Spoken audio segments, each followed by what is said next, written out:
heard it in various places, like Grand Theft Auto San Andreas or Guitar Hero, and my wrestling fans out there, CM Punk used this song as his entrance theme. So, how did these guys sound? Well, you be the judge of that. What? Stop!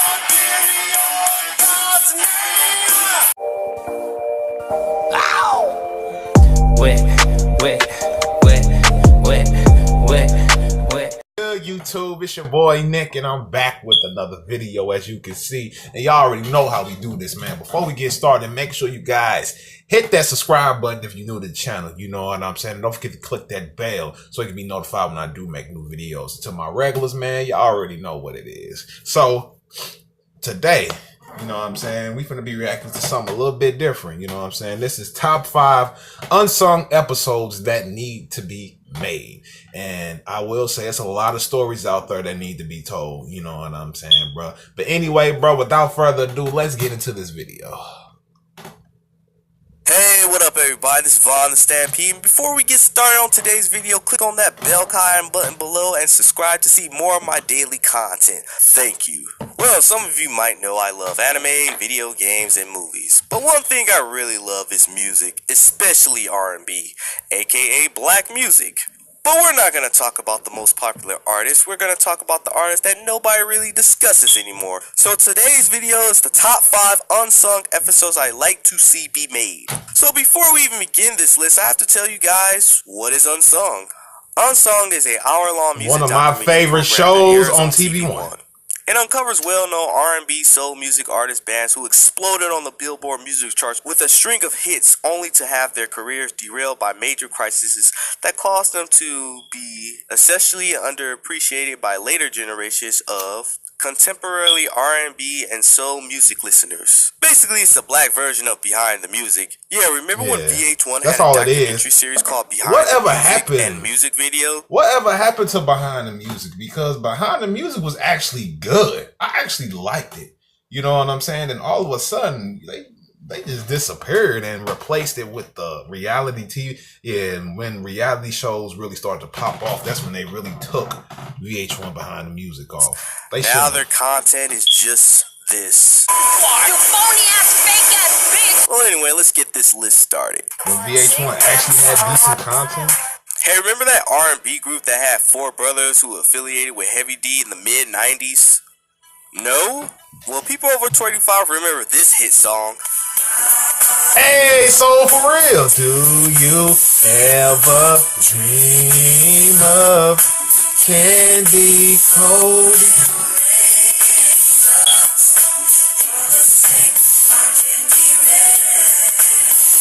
Soul For Real exploded in 1995 with their debut single Candy Rain. I was 5 years old, these guys bruh. looking confused as hell on their first album cover.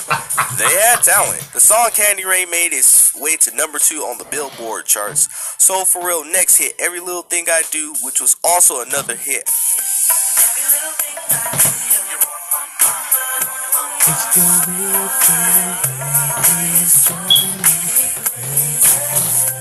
After the 2 hit songs, they just fell off the radar. I mean, that's not entirely true. They did came out with a second album called For Life, produced by Heavy D and Diddy. But unfortunately, the album flopped hard. Some sources say that Diddy didn't promote the album and was working on other projects at the time. So basically, Diddy was like, anyway, during the late 90s and early 2000s, their other 2 albums didn't do so great. And after those 2 albums, we didn't hear much of Soul For Real. I felt that these guys had a lot of potential. Like, what if the record label didn't treat them like $5 hoes, we probably would have heard more of Soul For Real, but we didn't. The last thing I heard from Soul For Real was one of the brothers robbed at least 8 banks and got over $1 million. And I'm like, God damn it, man. Did the music industry fuck y'all up that bad that y'all had to rob banks? I don't know if it's true or not, but yeah, these guys need. That's possibly true. What the hell happened? Quick, name an R&B group that had the next door neighbor from Sister Sister, the kid with the pink eye, and the third member that Immature. Nobody cares. They need one. I'm talking about they really another do need bad one. creation. They need a song.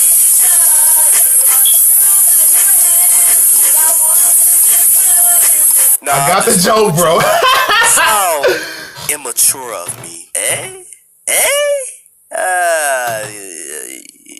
you know who's funny. Immature is an American R&B group discovered by record executive Chris Stokes. Its members Marcus Houston, Jermaine Jones, and Kelton Keys also had nicknames such as Houston being Batman, Jones being Romeo, and Keys as LBD or aka Little Drummer Boy. So, how did they get their nicknames? I got my name because when I was a little boy, I used to play the drums since I was 2. So when I got in the group Immature, Chris named me LBD. That's how I got my name. I got mine from the fans. Because they thought I was like Little Romeo, so I took that in and started calling myself Romeo. I got my nickname one time we were in New Orleans, and I started playing with Batman underwear on my head. And my manager thought it was a good idea, and I was like, Wait, what? I started playing with Batman underwear on my head. That's how you got your name? And my manager thought it was a good idea, and I was like, Alright, moving on. The trio dropped their debut album, Worst Behavior, that was released in the fall of 1992. Oh, no. Unfortunately, the album didn't go anywhere. Also, one of the members, Don Santos, was replaced by LBD. Why? Probably because his parents wanted to have a normal life and, you know, an actual education. So they was like, yeah, fuck all that fame shit. You get an education, boy. Right. So in 1994, Immature released their second album, Playtime Is Over. In my opinion, this album is a classic, bruh. In my opinion, I know some folks have different opinions about, you know what I'm saying, about this album, but I like this album for real. You know what I'm saying? Playtime Is Over was actually a good album because like 2 of my favorite songs on that album is Never Lie and Constantly. And there was some other songs on there that I liked it too. I gotta go back and go through that album because this album was actually good. They had 2 consecutive hits such as Never Lie and Constantly.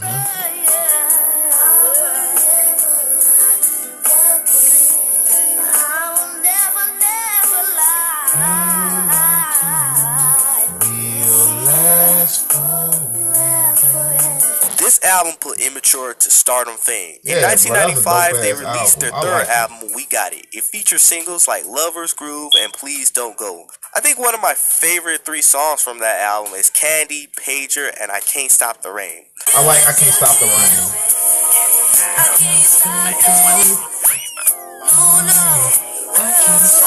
the rain. I can't stop the rain.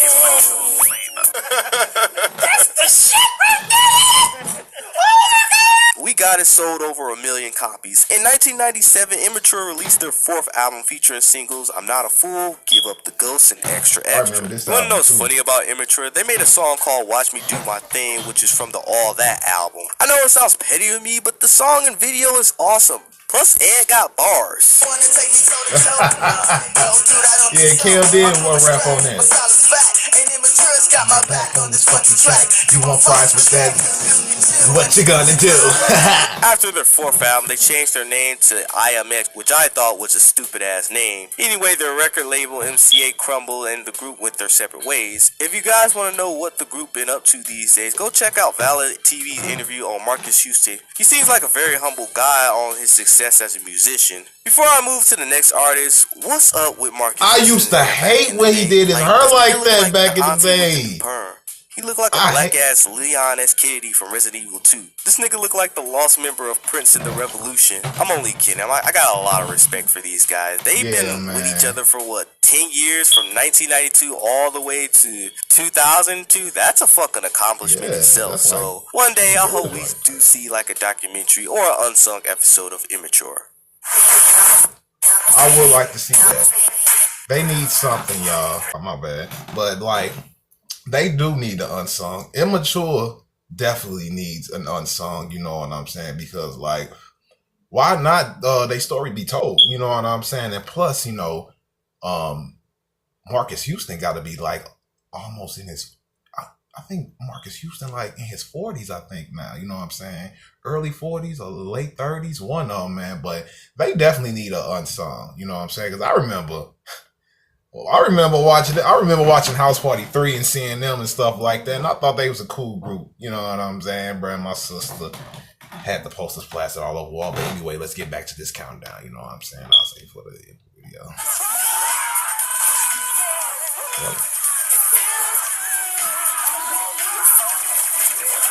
Tony.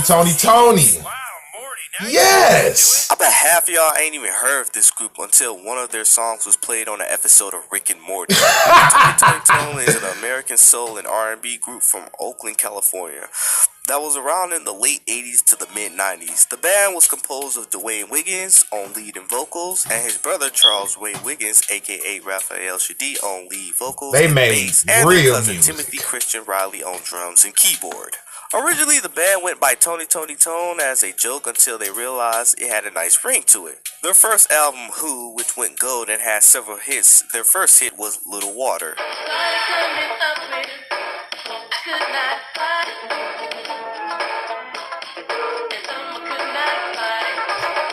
Every time I look at this video, I ask myself, is this part of the Different World universe? Since because Sinbad was Walter in the damn video.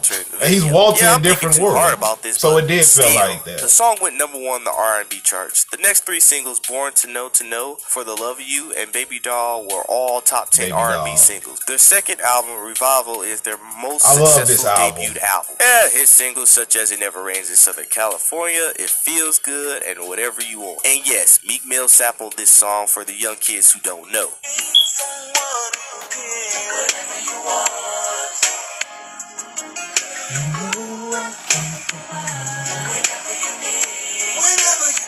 Don't care what them people say, I'm giving you whatever you want.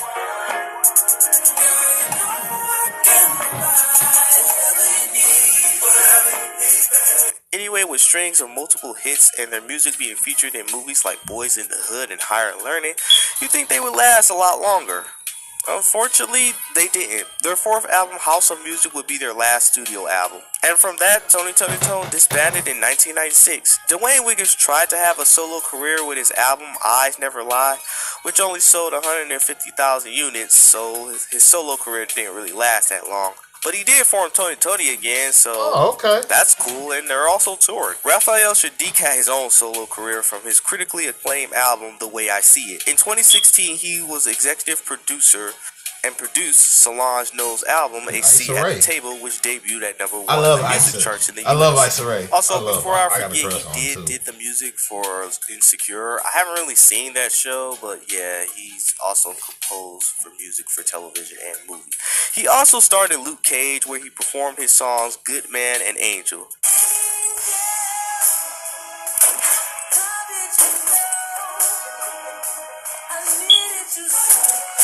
Yo, that sound dope. Other than that, this group really deserves to have their story be told. Yeah, cause like they like my favorite band next to Mint Condition. Well, if it's meant for me, it's Mint Condition. Then Tony. Cause like I definitely grew up listening to Mint Condition because my stepdad put me onto that music. You know what I'm saying? Mint Condition. Tony, Prince, all that Minneapolis sound, you know what I'm saying? He introduced me to that, you know what I'm saying? Feels good. It's a hit song. Top the charts, I think. But yeah, man, they story should be told. You know what I'm saying? They did one for Mint Condition, why not Tony? Have you ever looked at an artist and be like, holy shit, they have so much potential? And then you be like, well, at least you had 2 albums in your career. One was really good and the other one was kind of mediocre to the critics out there, but it really wasn't that bad. And the artist I'm talking about is Lauryn Hill. Okay, y'all, I'm not going to dive too much into Lauryn Hill's life because that can be its own separate video. Born as Nora Nella Hill in May 26, 1975, came from a middle-class family where her mother played piano and her father was a singer.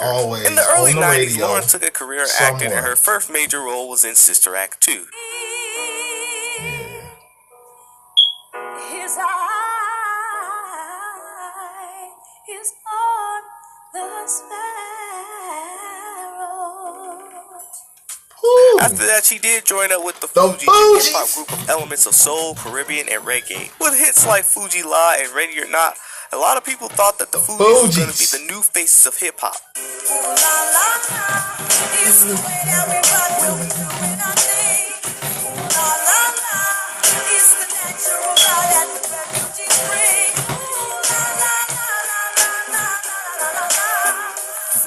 Bruh, she was beat. but they broke up in 1997 to pursue other solo projects. So on August 25th, 1998, The Miseducation of Lauryn Hill was released, and it was a mega hit. Songs like Doo-Wop, Everything is Everything, and The X Factor was getting so much heavy radio play. Said you'd be there for me, cry. You said you'd die for me, give to me, give to me. Girls, you know you better watch out. Some guys only about that.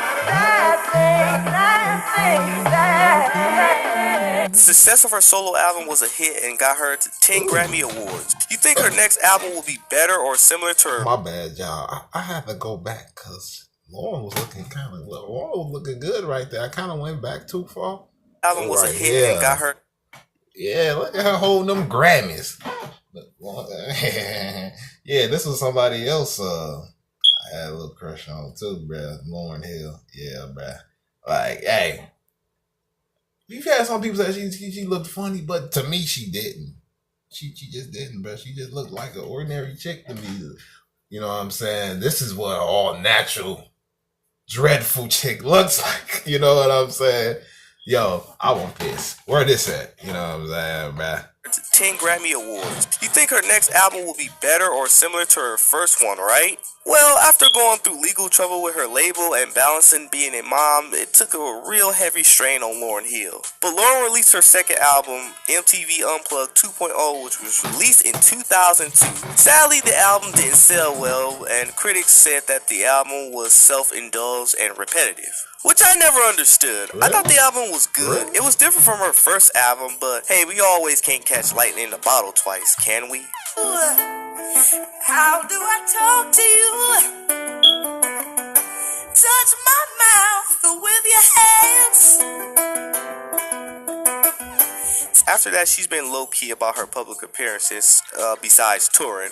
I'm just surprised that VH1 never made a behind the music of Lauryn Hill, Exactly, but I hope like, Unsung and Lauryn nobody Hill is can do willing to share her anything, story like- to the world. Even though there are so many interviews of Lauryn Hill on the internet, but hey, I'm just saying. She needs one song. Before we reach number 1, here are my honorable mentions. That I made of all giving you the best that I've got, baby. Okay. Oh, who is this? Okay. Oh, get it. Who's that? Sade.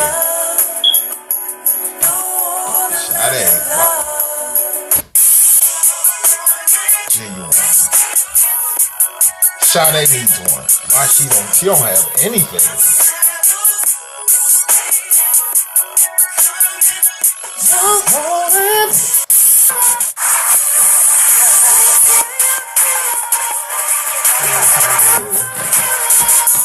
Well, my number 1 pick is a group that really no one ever talks about. Honestly, that's almost every group been featured on Unsung, such as Escape, SWV, That's the John whole B, thing with and the list Unsung. goes on. But to me, Unsung never discussed black artists in different music genres. Nobody talk about. I mean, they have. I probably haven't seen those episodes, but I'm just saying. Who is this old And the lady group on I'm this talking about guitar? is Living Color.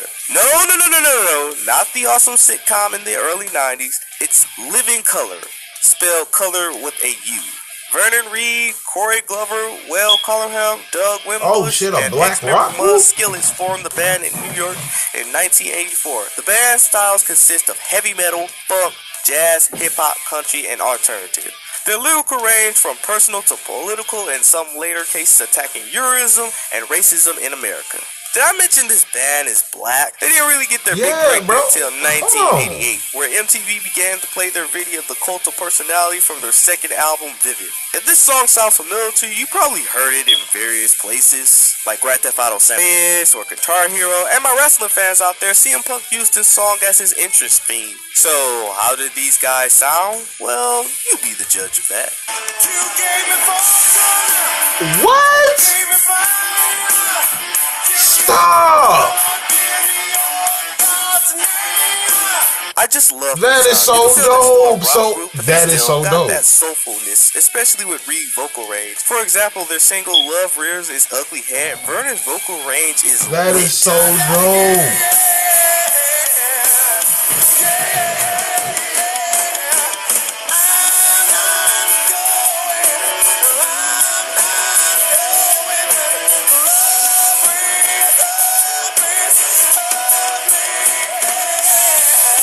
So, hitting the mainstream and being the only black rock band group, you think they would last a lot longer, right? Nope, Living Colour disbanded in 1995. Some say they broke up because of lack of communication, or their fourth studio album didn't reach the numbers that the label wanted.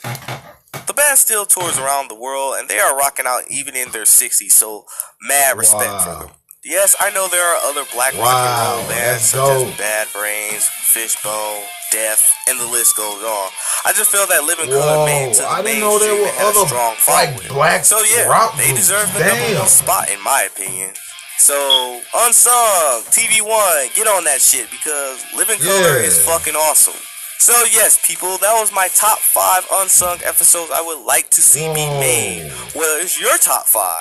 Anyway, people, don't forget to comment, like, and share this video. So I am Von the Stampede, and I'll see you guys. Whoa, bro, that last one really did. That last one got me.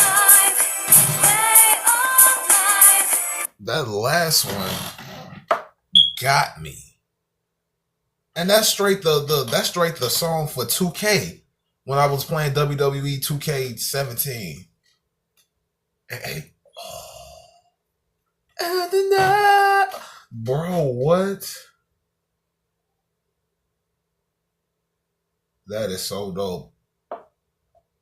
I didn't like, and they was mentioning other black rock bands. I didn't know. Like, I just never really thought about that. Damn. Yo, man, Living Colour? Living Colour? Yo, man, I'm gonna have to look them up because they stuff sound pretty good. You know what I'm saying? Sound pretty good. You know what I'm saying? But all of the other ones like Immature and you know what I'm saying, Tony, Soul for Real. Those stories do need to be told because Soul for Real, like they just disappeared. They just disappeared. You know what I'm saying? And you didn't really hear much from them. No more. You know what I'm saying? Like those 2 big hits they had was like Candy Rain and Every Little Thing I Do. And If You Want It was actually one of the first singles that they came out with before Candy Rain. Just to throw that out there. You know what I'm saying? Just throw that out there. I ain't trying to. This video already long as it is. It's already long. I'm not trying to make it no longer. You know what I'm saying? Make sure you guys like, comment, and subscribe. You know what I'm saying, bro? Hit me up on my social medias, which is in the description box down below. I've been your boy Nick, and I'm out this mother, bro. Peace.